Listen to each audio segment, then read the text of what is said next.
प्रेम कांत तिवारी जी जुड़ गए हैं, वरिष्ठ पत्रकार हैं। नवनीत पाठक जी जुड़ गए हैं, उद्योगपति हैं। बहुत स्वागत है आपका नेटवर्क 10 पर। डॉक्टर मनीष शुक्ला जी भी हमारे साथ जुड़ गए हैं, वो भी वरिष्ठ पत्रकार हैं। बहुत बहुत स्वागत है। नवनीत पाठक जी, सबसे पहले चर्चा की शुरुआत आपसे ही करना चाहेंगे, क्योंकि नोएडा डिफेंस हब बन रहा है, आगे बढ़ रहा है, आत्मनिर्भरता की ओर भारत बढ़ रहा है। इसे आप किस तरीके से देख रहे हैं? देखिए, इसको तो हम क्या, इस देश का जो प्रत्येक और इस प्रदेश का जो प्रत्येक निवासी है, इसको बहुत पॉजिटिव तरीके से ही देख रहा है।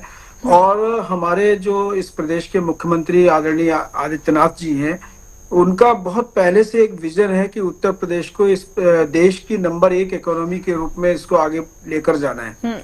और इसमें चूंकि उत्तर प्रदेश का जो ग्रोथ इंजन है वो तो नोएडा है, वो पहले से ही है। वो भारतीय जनता पार्टी सरकार आने से ऐसा नहीं कोई ग्रोथ इंजन बना है, वो पहले से हमारा ग्रोथ इंजन है। जहां पर बहुत सारी सहूलियत मिलती है वो इसलिए मिलती है कि वो दिल्ली के पास है, दिल्ली के पास का एनसीआर क्षेत्र है।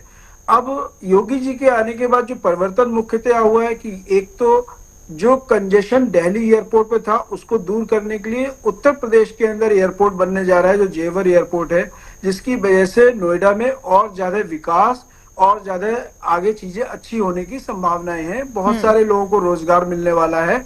एक तो काम ये बहुत बढ़िया जो इस सरकार में, जो पीछे योगी जी की सरकार है, उसने किया है।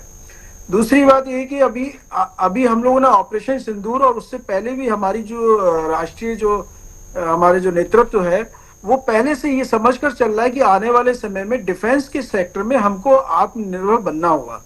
और उस आत्मनिर्भर बनने में जो सबसे ज्यादा हम आगे प्रदेश निकल के आया, वो उत्तर प्रदेश निकल के आया है, जिसने लखनऊ के अंदर ब्रह्मोस की फैक्ट्री और नोएडा के अंदर ड्रोन की फैक्ट्रीज चालू हो गई हैं और कुछ और आने वाली है। इसके अलावा एक जो बहुत महत्वपूर्ण चीज आगे आने वाली है, एआई के सेंटर्स।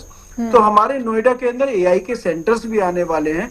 तो मैं तो इस तरह से देखता हूँ कि जो नोएडा है वो आने वाले समय के अंदर ये मिनी जापान अगर हम कहें, या चाइना का जो शेंगेन जो शहर है हम वैसे कहें, तो उस तरह से बहुत महत्वपूर्ण तरीके से उभर रहा है। और आज एक बहुत अच्छी बात हुई है जो योगी जी ने घोषणा की, एक नया शहर और बनाया जाएगा 289 समथिंग वर्ग किलोमीटर के अंदर, एक नया शहर जो बड़ी महत्वाकांक्षी परियोजना है, जो 2041 तक का उन्होंने प्रोजेक्ट लिया।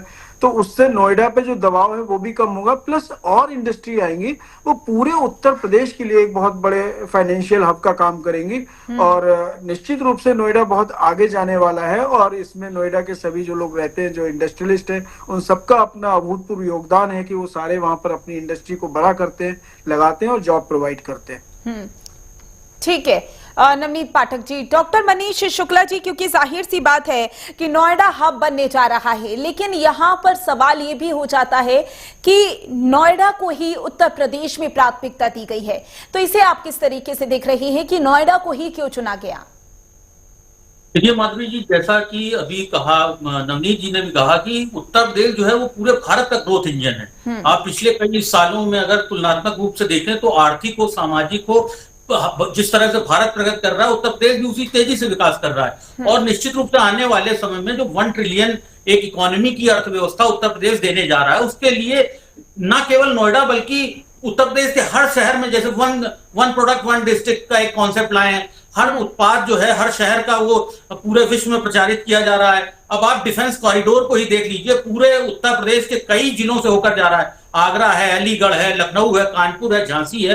तो विकास की जो रफ्तार है वो हर जिले में रफ्तार पकड़ रही है। और नोएडा निश्चित रूप से उत्तर प्रदेश का ग्रोथ इंजन इसलिए क्योंकि वो राजधानी दिल्ली से जुड़ा हुआ है। यहाँ अंतरराष्ट्रीय गतिविधियां ज्यादा है। आप चाहे ऑटो सेक्टर में ले लीजिए, चाहे टेक सेक्टर में ले लीजिए, बड़ी बड़ी जितनी भी मल्टीनेशनल कंपनियां हैं वो नोएडा में स्थित हैं। और यहाँ से पूरे भारत के जो युवा हैं वो रोजगार हासिल कर रहे हैं। तो अपने आप में नोएडा को जिस तरह से आगे बढ़ाया जा रहा है, ये एक रणनीति का भी हिस्सा है और निश्चित रूप से ये पूरे देश को एक रफ्तार देने की कवायद है। और यहाँ पर आप देख लीजिए, अगर डिफेंस सेक्टर की बात करें, जिस तरह से कल योगी जी ने उद्घाटन किया और कहा कि शस्त्र और शास्त्र दोनों का सामंजस्य आवश्यक है, तो निश्चित रूप से ड्रोन की जो आज का जो युद्ध प्रणाली है वो पूरी तरह से बदल चुकी है। परंपरागत जो युद्ध के एक तरीके थे वो बदल चुके हैं। हमें डिफेंस सेक्टर में एयर सेक्टर है, पूरा, और उसके बाद में ड्रोन जिस तरह से आप देखेंगे यूक्रेन युद्ध में इस्तेमाल किया गया, रूस और यूक्रेन ने किया, तो तकनीकी तौर पे हमें बहुत मजबूत और आत्मनिर्भर होने की जरूरत है।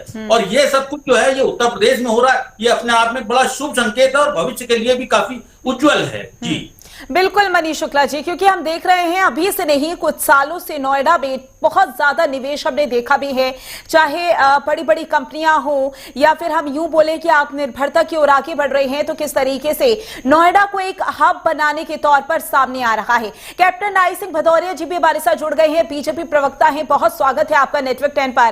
कैप्टन आई सिंह भदौरिया जी, क्योंकि जाहिर सी बात है सीएम योगी आदित्यनाथ जब भी नोएडा आते हैं तो कई परियोजनाओं का लोकार्पण और शिलान्यास करते हैं, और अगर हम रोजगार के लिहाज से देखें, कंपनियों के निवेश के हिसाब से देखें, तो जाहिर सी बात है जिस तरीके से नोएडा में निवेश हो रहा है, चाहे वो सेमीकंडक्टर को लेकर हो, डिफेंस हब बनाने को लेकर हो, नोएडा लगातार अग्रसर नजर आ रहा है। रोजगार देने की तैयारी की जा रही है, जाहिर सी बात है रोजगार बढ़ेगा, लेकिन अब सवाल यह है कि जो स्किल्स हैं वो युवाओं तक किस तरीके से पहुंचेंगे, उनको ट्रेनिंग देने के लिए क्या कुछ बीजेपी कर रही है।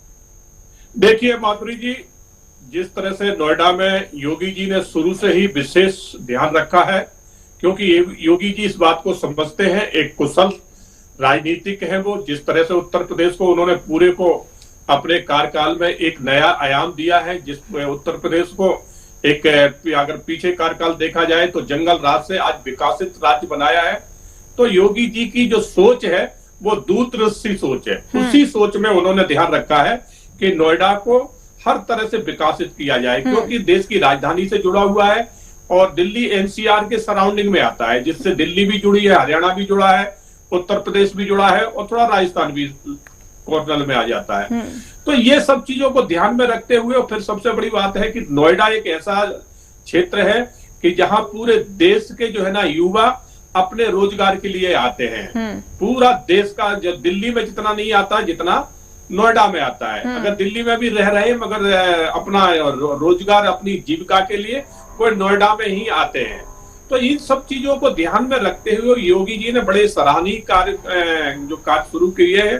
पहले भी कहा था उन्होंने कि नोएडा को हम अब जो है ना एक आईटी हब बनाना चाहते हैं, एक रोजगार का हब बनाना चाहते हैं। तो ये सोच एक बहुत अच्छी है शुरू से।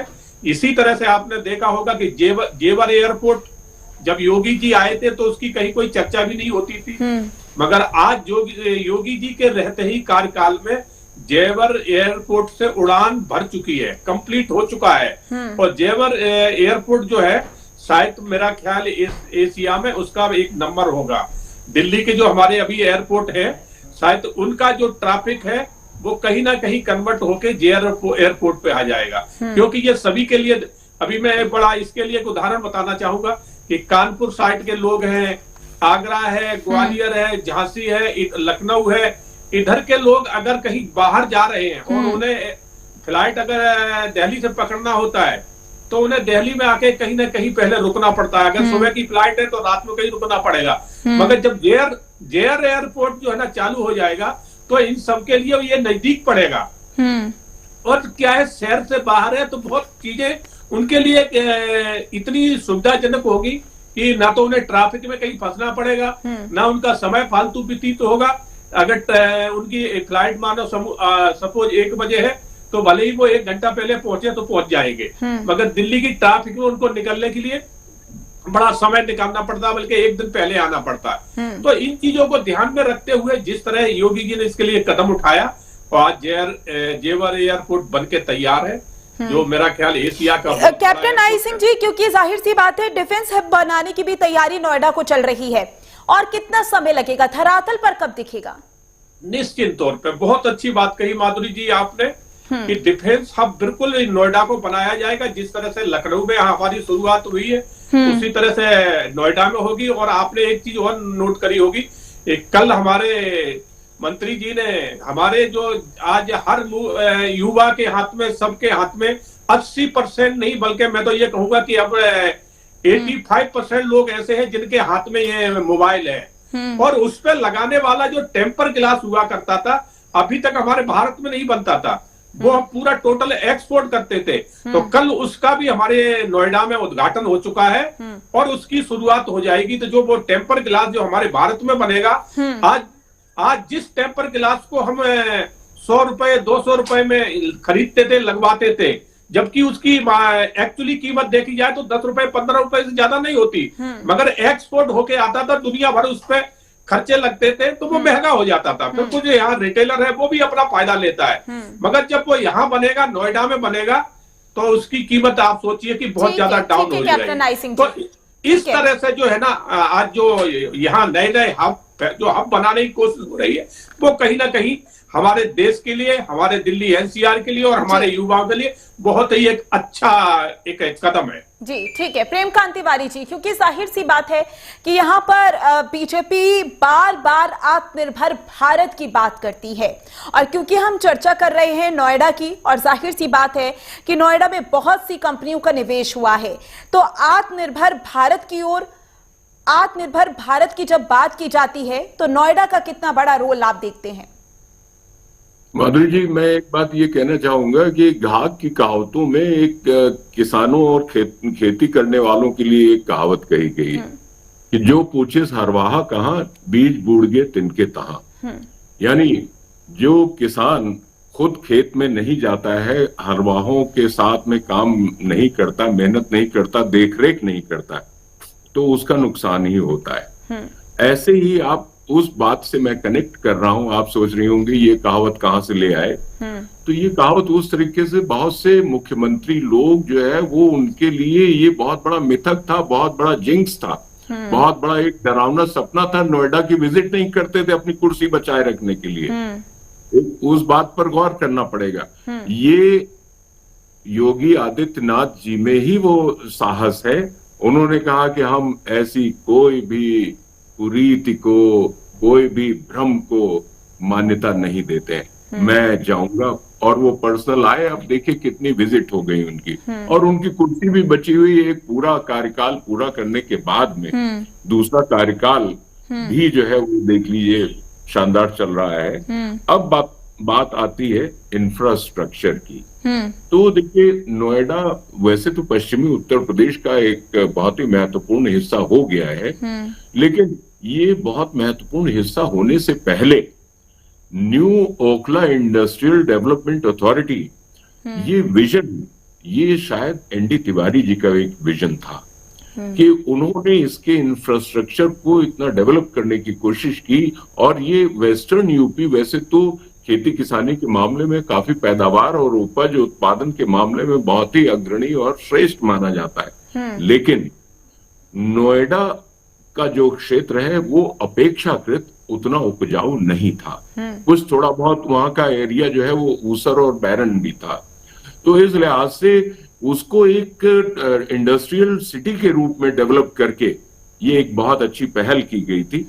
और अब देखिए कनेक्टिविटी देख लीजिए, आप देख लीजिए कि यमुना एक्सप्रेसवे और आगरा एक्सप्रेसवे से सीधे लखनऊ, और इसके बाद में पूर्वांचल एक्सप्रेसवे वगैरह लखनऊ से, मतलब नोएडा की जो कनेक्टिविटी है वो एक तरीके से देखा जाए तो पूरे प्रदेश में शानदार है और पूरे देश में बहुत अच्छी है। अब बात आती है जेवर एयरपोर्ट की। तो जेवर एयरपोर्ट तो समझ लीजिए कि इंफ्रास्ट्रक्चर के मामले में जेवर साबित होगा, है ना, आभूषण साबित होगा, मैं ये कहना चाहूंगा। और वास्तव में इतना बड़ा एयरपोर्ट, इतनी बड़ी फैसिलिटीज, इतने बड़े एरिया में कि उसको आगे भी बहुत सा डेवलप किया जा सकता है। तो कुल मिलाकर के ये एक बहुत बड़ी अपॉर्चुनिटी है प्रदेश के लोगों के लिए। और दूसरी बात एक ये देखिए कि उत्तर प्रदेश, जहां आज भारत चौथी अर्थव्यवस्था है विश्व के स्तर पर, विश्व में, तो वहीं उत्तर प्रदेश जो है अगर आज भारत की अर्थव्यवस्था में वो दूसरे नंबर पर आ गया है। वो आ गया है तो ऐसे नहीं आ गया है, इसमें मेहनत भी है, निवेश आमंत्रित किया गया है, लॉ एंड ऑर्डर की सिचुएशन को इम्प्रूव किया गया है, ऑर्गेनाइज क्राइम की कमर तोड़ दी गई है। तो कुल मिलाकर के एक ऐसी व्यवस्था है कि निवेशकर्ताओं को एक ये अच्छा अवसर दिखता है, सुरक्षित माहौल दिखता है और वो लोग आ रहे हैं।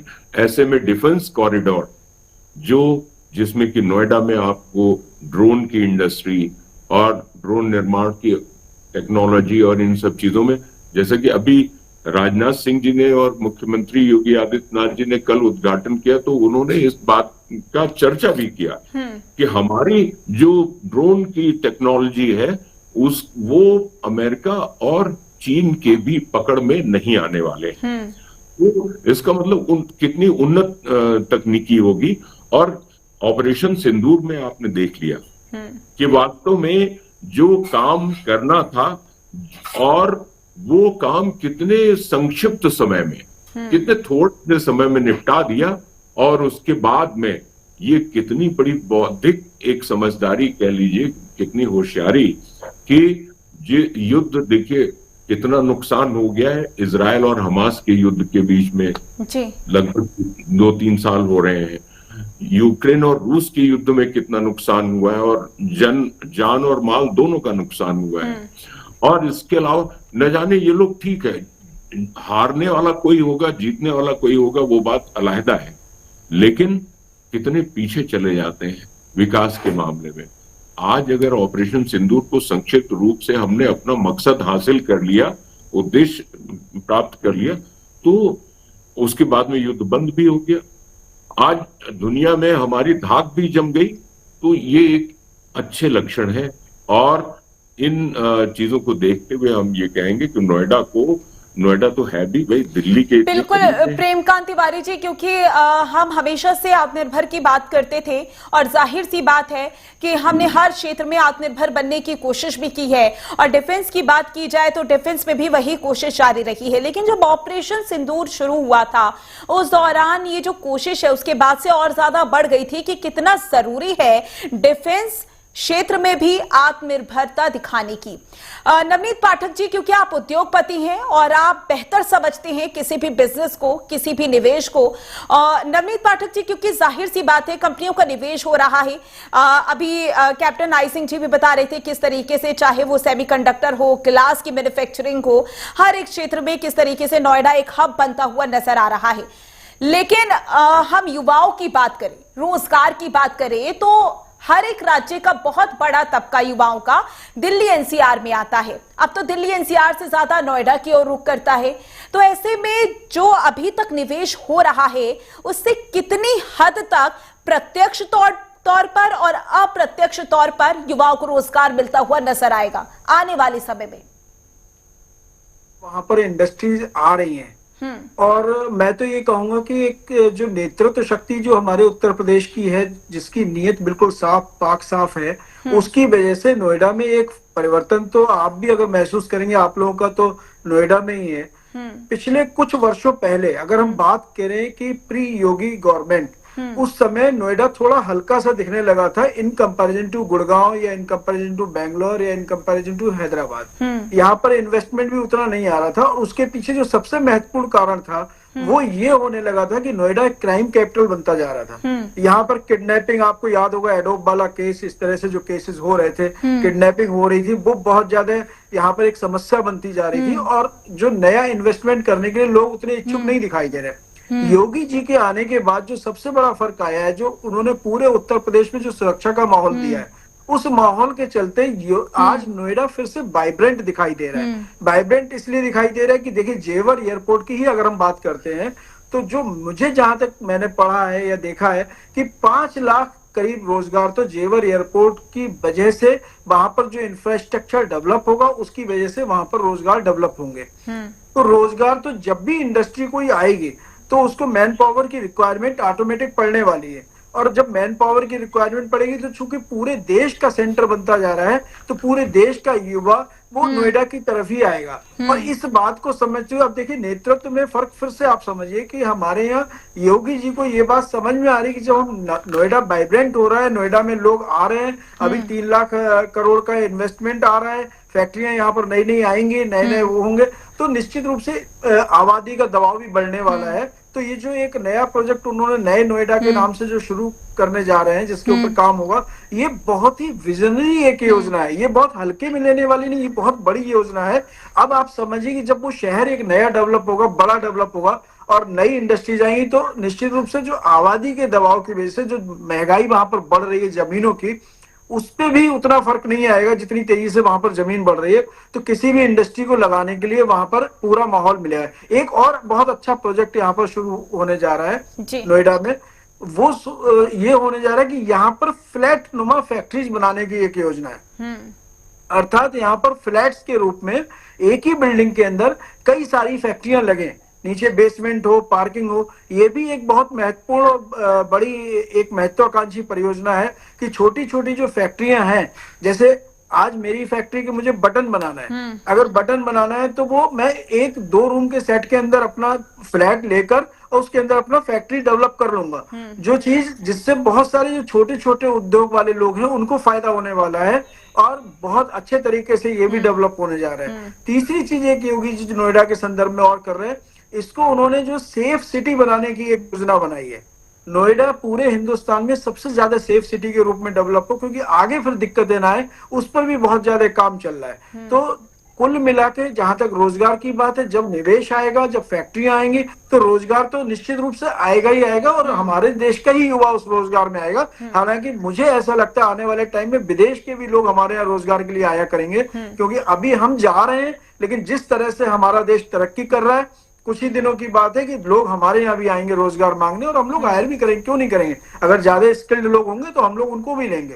तो इस तरह से नोएडा में रोजगार की समस्या काफी हद तक यूपी के बिल्कुल नवनीत पाठक जी, देखना होगा आने वाले समय में जो रोजगार की समस्या है कितनी कम होती हुई नजर आएगी। हमारे साथ कांग्रेस प्रवक्ता मुन्ना खान जी भी जुड़ गए हैं। बहुत बहुत स्वागत है आपका नेटवर्क 10 पर, क्योंकि हम चर्चा कर रहे हैं नोएडा को लेकर और जाहिर सी बात है कि नोएडा में हम देख रहे हैं कि किस तरीके से हर एक क्षेत्र में नोएडा आगे बढ़ रहा है। लेकिन यहाँ पर बीजेपी की ओर से यह भी कहा जा रहा है, यानी कि यूपी सरकार की ओर से मुन्ना खान जी ये कहा जा रहा है कि डिफेंस हब बनने जा रहा है नोएडा। क्या लग रहा है आपको कि अब युवाओं को रोजगार ज्यादा से ज्यादा मिलेगा? देखिए, सबसे पहले तो आपका धन्यवाद और आपके साथ जो भी लोग बैठे हैं पैनलिस्ट, उनका भी धन्यवाद। देखिए, भारतीय जनता पार्टी के कथनी और करनी में बड़ा फर्क आ रहा है। योगी जी चमचमाते आए और तमतमाते वापस चले गए, उन्होंने घोषणा कर दी। ये घोषणा तो देश की जनता हो या उत्तर प्रदेश की जनता हो लगातार 11 साल से सुनी रही है। घोषणाओं के परिणाम क्या हुए? उन घोषणाओं के क्या हुए जो देश के प्रधानमंत्री ने कहा? उन घोषणाओं के क्या हुए जो 25 करोड़ जनता के मुख्यमंत्री योगी आदित्यनाथ जी ने कहा? बेरोजगारी दूर हो गई। जो सबसे बड़ा उत्तर प्रदेश का जो मुद्दा था, वो मुद्दा था पलायन को रोकना था। जो उत्तर प्रदेश के युवा गुजरात जा रहे हैं, महाराष्ट्र जा रहे हैं, सूरत जा रहे हैं, कहीं वो हैदराबाद जा रहे हैं, तो वो कहीं चेन्नई जा रहे हैं, उनको रोकना था मेन काम। उत्तर प्रदेश की में जो सरकार है, उन्होंने ये वादा किया था कि भारतीय जनता पार्टी की सरकार बनते ही सबसे पहला काम मेरा ये होगा, जो पलायन करेंगे युवा उसको मैं रोकूंगा। आज देखिए पूरे देश में अगर कोई राज्य बेरोजगारी में है, नंबर 1 पे वो उत्तर प्रदेश है। आज तो इसी पलायन को रोकने के लिए ही तो मुन्ना खान जी इतनी कंपनियों का निवेश नोएडा में हो रहा है। खैर, इसका जवाब मैं कैप्टन आई सिंह जी से ले लूंगी ब्रेक के बाद। रुकेंगे छोटे से ब्रेक के लिए, ब्रेक के बाद होंगे जल्द हाजिर। आप सब हमारे साथ बने रहिएगा।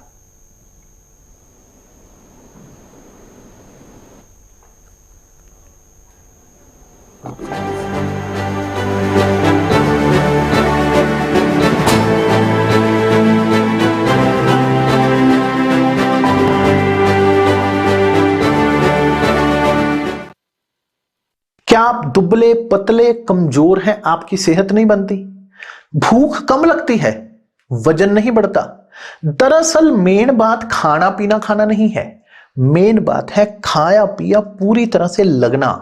और अगर खाया पिया लगेगा ही नहीं तो आपकी सेहत बनेगी कैसे? इसलिए हमारी संस्था सन्यासी आयुर्वेदा ने एक ऐसी दवा का निर्माण किया है जो कि आपके पाचन तंत्र को, आपके लिवर को दुरुस्त करने का काम करती है, ताकि आप जो भी खाएं उसका पूरे का पूरा निचोड़ आपके शरीर को लगे, आपकी भूख बढ़े, खाया पिया सही से लगे, नया खून बने, हड्डियों में जान आए, वजन बढ़े और आप मोटे तगड़े खूबसूरत पर्सनैलिटी के मालिक बन जाएं। सिर्फ 699 रुपए की पूरे 1 महीने की दवा होती है और आप इसे घर बैठे 01145454545 पर फोन करके दवा मंगवा सकते हैं। आधी आबादी को पूरा अधिकार देने के अभियान में साथी और सहयोगी की भूमिका में है डबल इंजन सरकार। यशस्वी प्रधानमंत्री नरेंद्र मोदी के मार्गदर्शन एवं मुख्यमंत्री योगी आदित्यनाथ के प्रयासों ने उत्तर प्रदेश की नारी का किरदार कैसे बदला, इसका दर्पण है मिशन उन्नति। इसके अंतर्गत एक सूचकांक विकसित किया गया है जिससे सरकारी प्रयासों से हो रहे महिला सशक्तिकरण को मापा जा सकता है।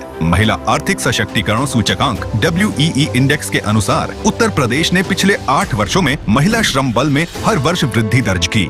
2017 के बाद हुए इस बदलाव का आधार बनी चुस्त दुरुस्त कानून व्यवस्था एवं मिशन शक्ति का विजन, जिसने महिलाओं को सुरक्षित बनाया, स्वावलंबन का मार्ग भी प्रशस्त किया। व्यवसाय, तकनीक एवं अन्य क्षेत्रों में महिलाओं के कौशल विकास और प्रशिक्षण से सरकारी नौकरियों में महिलाओं की संख्या में लगातार वृद्धि हुई। विभिन्न सरकारी योजनाओं और कार्यक्रमों ने स्वयं सहायता समूहों, आसान ऋण एवं उद्यमिता को प्रोत्साहन देकर आत्मनिर्भरता के नए द्वार खोले। काम दमदार, डबल इंजन सरकार। 47 वर्षों से एक ही विश्वास, हर बच्चे को शिक्षा के साथ संस्कार देना। CBSE 10+2 मान्यता प्राप्त Sanskar Vidya school, Vidya Niketan group of schools की एक इकाई, Daudnagar, Aurangabad, Bihar. Smart classroom, digital learning, hi-tech science and computer labs, समृद्ध लाइब्रेरी सहित अन्य आधुनिक साधन से सुसज्जित। यहाँ मिलता है संपूर्ण व्यक्तित्व विकास। विद्या निकेतन ग्रुप ऑफ स्कूल्स, उज्जवल भविष्य की परंपरा, शिक्षा में उत्कृष्टता, व्यक्तित्व में आत्मविश्वास। संस्कार विद्या स्कूल, शिक्षा और संस्कार का संगम।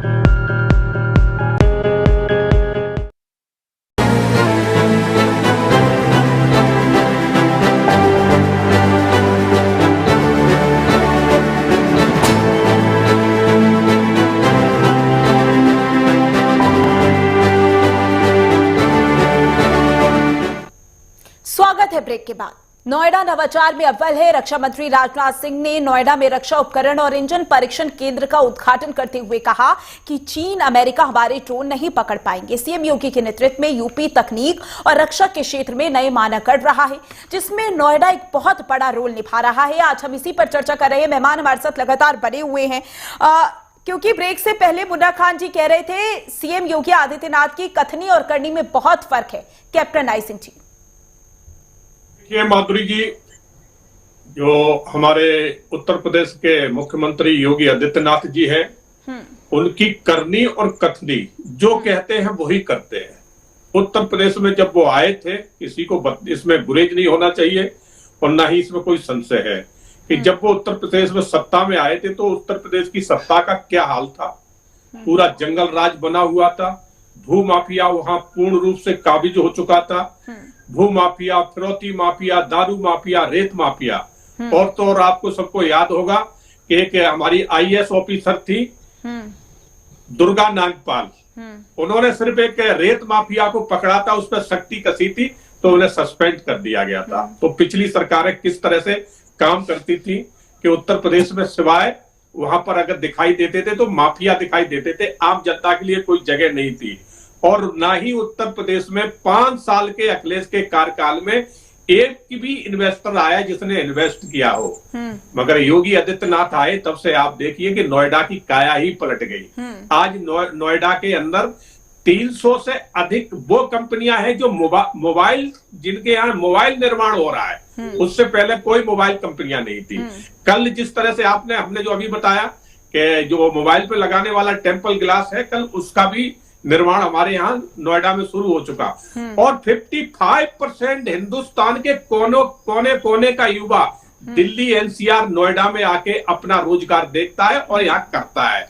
हम आपको गिनती करा दें, चाहे वो कर्नाटक हो, चाहे वो तेलंगाना हो, चाहे वो अपने और अन्य प्रांत हो जो भी साउथ के हैं, इनके ज्यादा से ज्यादा युवा आज अगर कहीं जॉब कर रहे हैं तो वो नोएडा में कर रहे हैं। तो ये कहना बेईमानी होगा कि आज इनको जॉब नहीं मिल रहा, बेरोजगारी।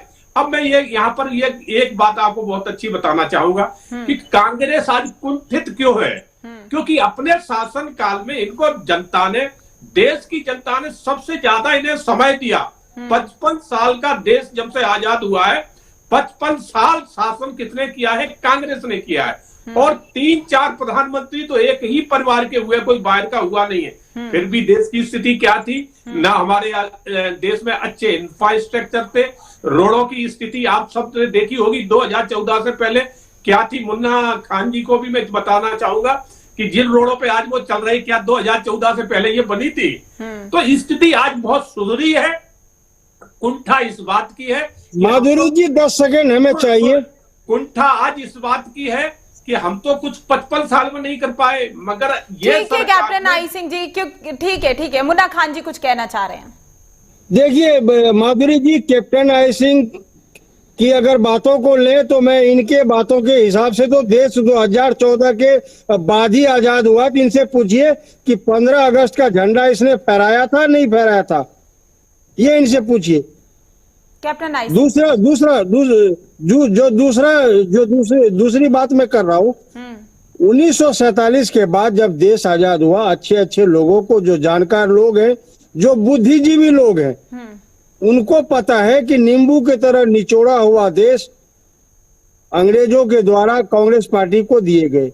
उस टाइम सत्ता संभालने को कोई राजी नहीं था। और दूसरी बात कह रहे कि 55 सालों में कुछ नहीं हुआ, तो मैं IK सिंह भदौरिया जी को बता दूं कि आप इतिहास की जानकारी सही कर ले, ये मूर्खता की बात यहाँ नहीं चलेगी। विकास 55 साल में हुए हैं, और विकास ऐसे हुए जो लोगों को पता है, जानकार लोग, जो शिक्षित लोग हैं उनको पता है। जिनके पास शिक्षा ही नहीं है उनको क्या पता कि 55 साल में कोई विकास हुए नहीं हुए। उनके लिए तो 2014 के बाद ही देश आजाद हुआ है। और ऐसी भाषा बोलने वालों को मैं समझता हूँ उन वीर जवानों के लिए अपमान है जो देश के नाम शहीद हो गए। और इनको तो शर्म आएगी नहीं, क्योंकि 1947 में ये तो अंग्रेजों के चाटुकारिता कर रहे थे, अंग्रेजों के मुखबिर थे, उनके पेंशन को पल रहे थे। ठीक है मैं कैप्टन भदौरिया से जवाब ले लेती हूँ इसका। 47 में क्या योगदान रहे उन वीर योद्धाओं का, और क्या योगदान रहा कांग्रेस पार्टी का, और 55 साल में कांग्रेस ने क्या विकास किया? इनको नौकरी कांग्रेस पार्टी ने दी और आज गाली कांग्रेस पार्टी को दे रहे। ये कांग्रेस पार्टी के बने हॉस्पिटल में पैदा हुए और जो आज गाली कांग्रेस पार्टी को दे रहे। ये कांग्रेस पार्टी के बने स्कूल में पढ़ाई की और आज ये कांग्रेस पार्टी को गाली दे रहे। तो ऐसे मानसिकता के लोग हैं, इनका तो कोई जवाब ही नहीं है। ये आदमी खुदला जवाब है, भारतीय जनता पार्टी खुदला जवाब है। बेशर्मों की तरह कह रहे हैं कि 55 साल में कांग्रेस ने क्या किया। अरे भाई इतिहास पढ़िए, इतिहास पढ़िए, आपको जानकारी मिलेगी कि कांग्रेस पार्टी ने देश के लिए क्या किया। अरे कांग्रेस पार्टी ने देश को लहू से सींचा है, जम्मू कश्मीर पूरा दे दिया। लहू से कांग्रेस पार्टी ने देश को सींचा है। मुन्ना खान शांत हो जाइए। क्या पता उन मुखबिरों को क्या पता, उन पेंशन पालने वालों को क्या पता, उन माफीनामा लिखने वालों को। मुन्ना खान धैर्य रखिए, उन्हीं से जवाब ले रही हूँ मैं। नहीं है तो फड़फड़ा रहे हो, जैसे दीपक फड़फड़ाता है ना। आज ऐसे देखिए लग गई मिर्ची इनको, हकीकत लग गई मिर्ची लग गई इनको। ये सवाल के जवाब नहीं देंगे आपको, ये 3-4 सवाल पे जवाब देते हैं। शमशान कब्रिस्तान खुल चुकी है। ठीक है कैप्टन आई सिंह जी, पाकिस्तान, कैप्टन भदौरिया ठीक है मुन्ना खान जी, मैं मनीष शुक्ला जी से जवाब लूंगी। मैं मनीष शुक्ला जी से सवाल कर रही हूँ। कैप्टन भदौरिया, ये कितने घटिया किस्म के लोग हैं। कैप्टन भदौरिया शांत हो जाइए। मनीष शुक्ला जी, क्योंकि अभी आपने मुन्ना खान जी की भी बात सुनी, कैप्टन भदौरिया की भी बात सुनी आपने कि किस तरीके से मुन्ना खान जी ने कहा कि सीएम योगी आदित्यनाथ की कथनी और करनी में बहुत फर्क है। एक बहुत बड़ा युवाओं का तबका पलायन कर रहा है। देखिए कांग्रेस जो सरकार है या जो संपर्क गठबंधन था वो 2014 में सत्ता से बाहर किस लिए आया। उसके पहले कांग्रेस ने निश्चित रूप से कई सालों तक IIT दिया, IIM दिए, बड़े बड़े संस्थान दिए, देश में की प्रगति में बड़ी भूमिका निभाई, लेकिन कांग्रेस का जब पतन हुआ तो उस समय भ्रष्टाचार के सबसे बड़े आरोप लगे थे। 2G और 3G घोटाले लगातार सामने आ रहे थे और उसका कोई समुचित जवाब जनता के सामने कांग्रेस नहीं दे पाई। तो जनता का विकल्प जो है सामने आया भाजपा के रूप में। अब इस समय जो तुलनात्मक रूप से अगर देखेंगे तो आपको ध्यान होगा कि वीके सिंह जो हैं, जो केंद्रीय राज्य मंत्री थे, विदेश राज्य मंत्री, उस समय वो सेना अध्यक्ष थे और उन्होंने बाकायदे जो सेना की रिपोर्ट दी, उस समय सेना के सामने बुलेट प्रूफ जैकेटों का संकट था, जो जवान उनके पास जूते नहीं थे। तो इस तरह की जब रिपोर्टें आई, उनके पास आधुनिक हथियार नहीं थे। भारतीय जो सैन्य व्यवस्था थी वो काफी पिछड़ी चल रही थी। और अगर आत्मनिर्भर भारत में ये चीजें बन रही हैं, आज जो हम जिस चीज के लिए चर्चा में बैठे हैं कि नोएडा में अगर अपने ड्रोन बन रहे हैं या पूरा एयर डिफेंस सिस्टम यहाँ पे है, उसके बाद में आपने पूरा डिफेंस कॉरिडोर बना दिया है, भारत का सबसे बड़ा डिफेंस कॉरिडोर उत्तर प्रदेश में बना हुआ है। आप एक्सप्रेस वे में देखें, पूरे उत्तर प्रदेश में सबसे ज्यादा भारत के एक्सप्रेस वे हैं। सारी चीजें जो हैं ये अपने आप में तुलनात्मक रूप से स्पष्ट हो रहा है कि किसने क्या किया है। और उसके बाद में ब्रह्मोस मिसाइल है, उसकी यूनिट का जो है लखनऊ में बाकायदे शुरुआत हो गई है। तो ये आंकड़े जो हैं, ये आंकड़े झुटलाए नहीं जा सकते। जो सच्चाई है, कांग्रेस ने अपने समय में कार्य किया होगा, लेकिन आज जिस तरह से भारत आगे बढ़ रहा है, खासतौर पे सैन्य डिफेंस सिस्टम जो है वो आधुनिक, जिस तरह से लड़ाई हुई है, जिस तरह से हमने यूक्रेन वार में देखा है कि किस तरह से नई और तकनीक आई है और लगातार 3-4 सालों से युद्ध चल रहा है वो, और इसलिए चल रहा है क्योंकि उनके पास टेक्नोलॉजी है। यूरोप फंड कर रहा है यूक्रेन को, लेकिन रूस अकेले अगर लड़ रहा है तो उसके पास इतनी टेक्नोलॉजी, इतने हथियार हैं, नए नए उपकरण है। तो नवाचार की बात अगर उत्तर प्रदेश में हो रही है, उत्तर प्रदेश अगर ग्रोथ इंजन बनने की ओर आगे बढ़ रहा है, तो इसमें कोई दो राय नहीं है। आंकड़े स्पष्ट हैं जी। ठीक है मुन्ना खान जी, मेरा सवाल सुन लीजिए, उसके बाद आप जवाब दीजिएगा। ये तो सही बात है, जब बजट की घोषणा की जाती है तो एक बहुत बड़ा हिस्सा बजट का डिफेंस के लिए ऐलान किया जाता है, और जाहिर सी बात है कि हम उत्तर प्रदेश में देखें तो डिफेंस कॉरिडोर जो है वो बहुत ज्यादा बन रहे हैं, जिससे कहीं ना कहीं हम आत्मनिर्भर बन रहे हैं। और डिफेंस को लेकर कितने ज्यादा उद्घाटन हो रहे हैं, ये तो आपने भी देखा है कि किस तरीके से आत्मनिर्भर बनने की एक कोशिश भारत कर रहा है। आपको तो खुश होना चाहिए कि भारत इतना आगे बढ़ रहा है।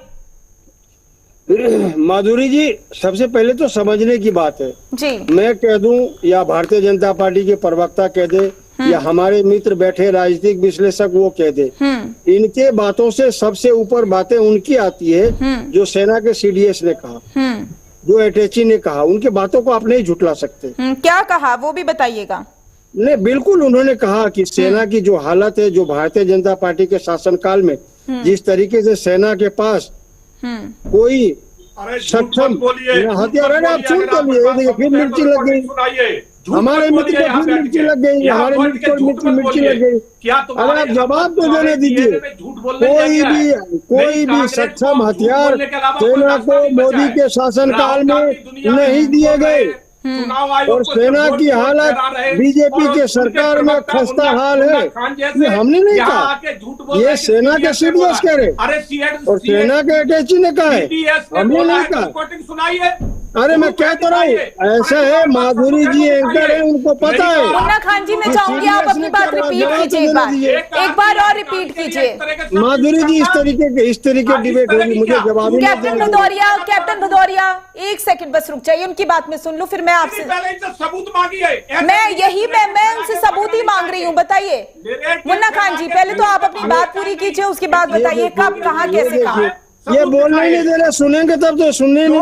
सबूत दिखाइए। ये लोग ऐसे हैं, ये लोग ऐसे हैं जो जमीन पे भी दंगा करेंगे, अगर टीवी पे आ गए तो वहाँ भी दंगा करेंगे। राहुल गांधी ये दोनों जगह दंगा करने वाले लोग हैं, सुनेंगे नहीं। अरे मित्र हमारे भदौरिया भी सुन लीजिए, अरे सुन तो ले, जवाब सुन तो ले। चुनाव आयोग मांगता है कि सबूत दीजिए। Munna Khan ji 1 second, captain Bhadauria 1 second, 1 minute. अरे Bhadauria ji 1 minute, captain Bhadauria ji, captain Bhadauria 1 second please, बारे में, भारत की जनता के बारे में। अरे वोट चोर सुन तो कैप्टन भदौरिया बस 1 मिनट रुक जाइए। मुन्ना खान जी देखिए, सबसे पहले ना अगर हम पिछले समय की बात करें, पिछले सालों की बात करें, ये बिल्कुल नहीं कहा जा रहा है कि कांग्रेस ने कुछ काम नहीं किया 55 सालों में। जाहिर सी बात है कांग्रेस ने अपने हिसाब से काम किया, लेकिन अगर हम पहले की बात करें तो विदेशी हथियारों का जो आयात है बहुत ज्यादा होता था।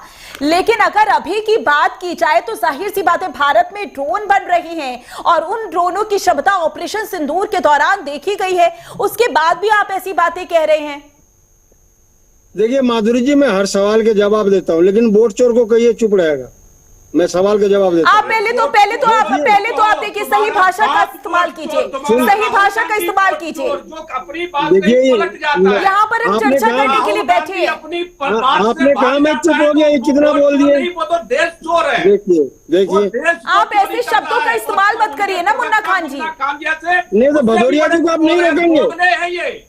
देखिए यहाँ पर हम वोट चोरी की तो बात कर नहीं रहे हैं। दोगले लोग हैं, दोगले लोग इसी देश मैं का चुप हो खाना गया। इसी देश के ऊपर थूक रहे हैं। कैप्टन भदौरिया जी। जैसे ये आतंकवादियों से कम नहीं है, मुन्ना खान जैसे ये आतंकवादियों की भाषा बोल रहे हैं चैनल पे बैठ के। कैप्टन भदौरिया, सीडीएस को, कैप्टन भदौरिया, माधुरी जी इनको नहीं रोकेंगी आप। ठीक है, एक आर्मी अफसर प्रेमकांत तिवारी जी के बदनाम कर रहे हैं। ठीक है captain Bhadauria, captain Bhadauria please ये आतंकवादियों के साथ प्लीज, हैं। ये वही है जो आतंकवादियों के केस वापस लेते थे, ये वही है। तो मुन्ना खान आतंकवादी को छोड़ने ये खुद जाते थे, प्रवक्ता है। ये वोट चोर आतंकवादी को छोड़ने जाते थे। प्रवक्ता है मुन्ना खान। कैप्टन भदौरिया प्लीज शांत हो जाइए। प्रेमकांत तिवारी जी से मेरा सवाल है, कैप्टन भदौरिया प्लीज शांत हो जाइए। प्रेमकांत तिवारी जी। देखिए माधुरी जी, एक बात मैं आपको बताऊं, विकास एक सतत प्रक्रिया है। हर गवर्नमेंट आती है, जो जिस भी दल की गवर्नमेंट होती है वो विकास का काम तो करती है। अब फर्क एक ये होता है कि किसके पास थिंक टैंक अच्छा है, किसके पास इम्प्लीमेंटेशन की मशीनरी अच्छी है, किसके पास निगरानी का जज्बा बहुत अच्छा है, डिसिप्लिन कहाँ है, कौन अपने कार्यकर्ताओं को भी इस मामले में सकारात्मक रूप में लगा देता है या नकारात्मक रूप में लगा देता है। तो ये सब बहुत मायने रखता है। अब एक बात देखिए, ये देखना पड़ेगा कि संयोग ये है कि उत्तर प्रदेश में भी भारतीय जनता पार्टी की सरकार है, केंद्र में भी है, और संयोग ये भी है कि भाई परिवार का ध्यान, वैसे देखा जाए तो नागरिक और देश के नागरिक के तौर पर वो एक दूसरी बात है, लेकिन प्रधानमंत्री और मुख्यमंत्री उत्तर प्रदेश के इन दोनों लोगों का अपना परिवार कोई है नहीं। तो इस लिहाज से इनको एक जुट होकर के एक अपना समय और पूरा समय देने का, समर्पित करने का एक जज्बा भी है। तो काम हो रहा है, लेकिन काम हो रहा है इसका मतलब ये नहीं है कि काम पर कहीं कहीं बिल्कुल उंगली नहीं उठ सकती है, या अभी पूरे तौर से जो है वो भ्रष्टाचार खत्म हो गया है। अभी बहुत निचले स्तर पर देखा जाए, अगर वो भी मशीनरी ऐसी ही चुस्त और दुरुस्त हो जाए, वेल ऑयल्ड हो जाए, जिस तरीके से योगी जी और मोदी जी की मंशा है, उसको अगर इम्प्लीमेंट करने की बिल्कुल कर्मचारियों और अधिकारियों के अंदर भी, ब्यूरोक्रेसी के अंदर भी वही चीज आ जाए कि हाँ हमको काम करना है और देश की तरक्की के लिए पूरे तौर से दृढ़चित्त और समर्पित होकर के काम करना है, तो आप देखिए यही विकास की गति जो है वो 2 गुना हो जाए। अभी जो चल रही है ये तो 2-3 चीजें होती हैं कि या तो सेल्फ मोटिवेशन हो कि हमें अच्छा काम करना है, डिसिप्लिन रहना, मेहनत करना है, अर्न करना है, अपने काम को अच्छे से अंजाम देना। एक ये बात होगी सेल्फ मोटिवेशन की। दूसरी बात ये है कि प्रीति होनी चाहिए। गुड़िया जी, मैं डिबेट पे बैठा हूँ, निपट के आपको लगाव है देश से और आप इसके लिए दत्तचित्त होकर के बिल्कुल मेहनत से और देश के लिए काम कर रहे हैं। जापान का एक उदाहरण आपके सामने है कि वो जो भी काम करते हैं वो ये सोच करके करते हैं कि इससे देश का नुकसान होगा या देश का लाभ होगा, और देश वो हर घंटे में 1-2 बार तो उनके जापानी लोगों के, नागरिकों के मुंह से निकल ही जाती है ये बात, फिर देश का क्या होगा। तो वैसी अगर भावना आ जाए देश प्रेम की, राष्ट्र प्रेम की, अगर ये सब नहीं है तो फिर भय होना चाहिए कि जहां पर इनडिसिप्लिन है ही, भ्रष्टाचार है ही, वहां पर फिर भय होना चाहिए और वो इम्प्लीमेंटेशन जो है ऐसा होना चाहिए, निगरानी एक ऐसी होनी चाहिए कि फिर एक आदमी के ऊपर काट निकालने की, उसके अंदर वो युक्ति निकालने की, अपना चोर चोरी से जाए, हेरा फेरी से न जाए, वो वाली स्थिति न आए, इसके लिए फिर भय की स्थिति, यानी कानून और व्यवस्था भी चुस्त और दुरुस्त होनी चाहिए। प्रशासन के ऊपर सरकार का ऐसा एक शिकंजा होना चाहिए, या ये कहना चाहिए कि ऐसी एक चुस्त दुरुस्त एक निगरानी होनी चाहिए, सिस्टम होना चाहिए कि जिससे कि जो काम है वो तीव्र और त्वरित गति से हो, विकास के मार्ग पर देश आगे बहुत तेजी से बढ़े। ठीक है प्रेमकांत तिवारी जी। और नवनीत पाठक जी, क्योंकि आपने बीजेपी प्रवक्ता को भी सुना और कांग्रेस प्रवक्ता को भी सुना, जाहिर सी बात है विपक्ष के अपने सवाल होते हैं और विपक्ष के सवाल भी बहुत ज्यादा महत्वपूर्ण हो जाते हैं, क्योंकि विपक्ष को माना जाता है कि वो कहीं ना कहीं जनता की आवाज उठाते हैं, युवाओं की आवाज उठाते हैं, महिलाओं की आवाज उठाते हैं। लेकिन अभी जो बहस हुई, आप उसे किस तरीके से देख रहे हैं? क्योंकि जाहिर सी बात है आप उद्योगपति हैं और कितना विकास हो रहा है आप इन सब चीजों को भी बेहतर समझते हैं। नोएडा किस तरीके से हब बन रहा है हर एक क्षेत्र में, उसे भी बेहतर समझते हैं। देखिए, मुझे तो ऐसा लगता है कि जिस तरह की बहस अभी हो रही थी, एक तो सब्जेक्ट से हटके आपस में जिस तरह की भाषा का इस्तेमाल हो रहा था, वो मुझे नहीं लगता इस तरह से राजनीतिक दलों के जो प्रवक्ता यहाँ पर बैठे हैं उनको करनी चाहिए। मुन्ना खान जी अगर विपक्ष के प्रवक्ता के रूप में बैठे हैं तो उन्हें तार्किक रूप से नोएडा के ऊपर बात करनी चाहिए थी। और ये समस्या केवल मुन्ना खान जी की नहीं है, ये समस्या आज पूरी कांग्रेस पार्टी की है। आज वो जो आम जनता है उससे अलाइन हो गई, दूर हो गई है। उसका कारण क्या हुआ है कि जो भी मुद्दे वो उठाते हैं वो तार्किक रूप से जहां पर बात करनी चाहिए वो उन चीजों की बात नहीं कर पाते। अभी हम बात कर रहे हैं नोएडा के बारे में, हमें नोएडा के बारे में बात ये करनी चाहिए कि जो आबादी का जो दबाव बढ़ रहा है उसके बाद नोएडा का क्या होगा, जिस तरह से वहां की इंफ्रास्ट्रक्चर संबंधित अव्यवस्थाएं हैं उससे क्या होगा। ये बात विपक्ष के मुंह से शोभा लगती, लेकिन नहीं, वो लड़ाई लड़ने लगे और किसी भी आप डिबेट में देख लीजिए वो एक ही चीज पे आ जाएंगी, वोट चोर ये वो। आप ये तो बताइए, अगर हम उस पर भी बात कर लें, वोट चोरी पर भी बात कर लें, तो जहां पर चुनाव आयोग वोटों का सुधार करने की प्रक्रिया अपनाता है वहां पर आप लोग उसका विरोध करने लगते हैं। और जहां पर आपकी सरकार है जिसके निर्देशन में चुनाव होते हैं और वहां पर आप जीत कर आए हैं और वहां पर आप कहते हैं हमने वोटों की चोरी की, वो भी 1 लाख वोटों की। तो ये इस तरह की जो चीजें होती हैं, ये आज की डेट में पार्टियों की प्रॉब्लम बन गई है। सही नब्ज को ना पकड़ के, पब्लिक की जो नब्ज है उसको पकड़ के लड़ना वो नहीं है। आप निचले स्तर पर भी देखेंगे, आप जिले स्तर पर भी देखेंगे, तो जो सही समस्या है उसके लिए कोई आंदोलन नहीं कर रहा है। सारे लोग अपने घरों में बैठे हुए हैं। बस केवल क्या है कि वो आए वहां से और उन्होंने फालतू वाला जो एक काम करना जिस तरह से हो रहा था वो किया और मेजर समस्याओं पे कोई बात नहीं करते। और ये ऊपर से नीचे तक की एक चीज देखने में आई है, ये एक बहुत बड़ी समस्या है। यही भारतीय जनता पार्टी के प्रवक्ताओं की भी अगर हम बात करें तो वो भी आक्रामक लहजे में बात रखते हैं। आप सत्ता में हैं, आप जब सत्ता में हैं तो आपको विनम्रता शोभा देती है। आपको विपक्ष अगर कोई प्रश्न उठा रहा है, गलत तरीके से बोल रहा है, तो आप उसको सही तरीके से भी जवाब दे सकते हैं। और मुझे लगता है कि अगर आप सही तरीके से जवाब देंगे तो पब्लिक को ज्यादा अच्छा मैसेज जाएगा। तो मुझे तो ऐसा लगता है कि इस तरह से जो ये बात करते हैं ये बिल्कुल ही आउट ऑफ वे है। जिस पे हम लोग बैठते हैं, जिस टॉपिक पे बात करने के लिए बैठते हैं, उस तरह नहीं। मुझे अभी प्रेमकांत तिवारी जी जो बोल रहे थे मुझे बहुत अच्छा लग रहा था। उन्होंने बहुत अच्छे तरीके से उन्होंने एक मॉडल समझाया। और मैं खुद व्यापारी हूँ, एक चीज तो मैं कहना चाहूंगा कि हालांकि भाजपा के भी प्रवक्ता बैठे और वो कहीं ना कहीं अंदर से वो इस चीज को जानते भी हैं।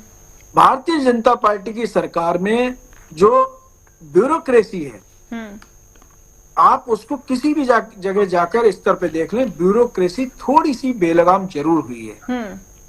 ये एक समस्या है जिससे भारतीय जनता पार्टी को निपटने की कोई ना कोई व्यवस्था सुनिश्चित करनी चाहिए।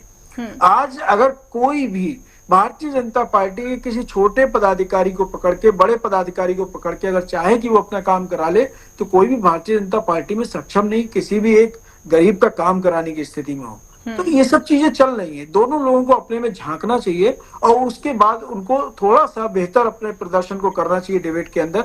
ये तो मेरा कहना है दोनों लोगों से, और बहुत विनम्रता से कहना चाहूंगा। मैं कोई आप लोगों की तरह इतना बड़ा नेता या वो तो नहीं हूँ, ठीक है नवनीत पाठक जी। कैप्टन भदौरिया अब बोलिए। देखिए माधुरी जी, आपने देखा होगा कि जब मैं डिबेट में आया मैंने वही चर्चा की जो आम जनता से जुड़े हुए मुद्दे हैं, जो नोएडा का विकास हो रहा है उस पर चर्चा की। मगर जैसे ही कांग्रेस के प्रवक्ता पहुंचे, उन्होंने सबसे पहला आरोप